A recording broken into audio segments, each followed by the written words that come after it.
దక్షిణాఫ్రికా టీ20లో ఆడుతున్న టీమిండియా మాజీ క్రికెటర్ దినేష్ కార్తిక్ హ్యాట్రిక్ సిక్సర్లతో విరుచుకుపడ్డాడు.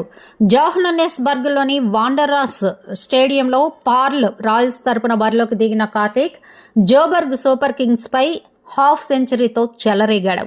39 బంతుల్లో 4 బౌండరీలు, 3 సిక్సర్లతో 53 పరుగులు చేశాడు. ఈ క్రమంలో విహాన్ లుబ్బే వేసిన ఓవర్లో హ్యాట్రిక్ సిక్స్లు బాదాడు. టీ20లో భారత మాజీ కెప్టెన్ మహేంద్ర సింగ్ ధోని రికార్డును కార్తిక్ అధిగమించాడు. ఇప్పటి వరకు కార్తిక్ టీ20లో 7,451 రన్స్ చేశాడు. ఈ క్రమంలో ఎంఎస్డి రికార్డును డీకే బ్రేక్ చేశాడు. 39 ఏళ్ల కార్తిక్ 36 టీ20 ఇన్నింగ్స్లలో 26.99 సగటు, 136.84 స్ట్రైక్ రేటుతో 7,451 పరుగులు చేశాడు. ఇందులో 34 అర్ధ శతకాలు ఉన్నాయి.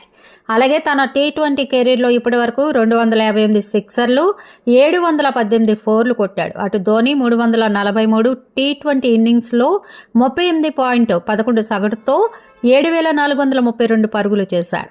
ఇందులో 28 హాఫ్ సెంచరీలున్నాయి. అలాగే 517 ఫోర్లు, 338 సిక్స్లు బాదాడు.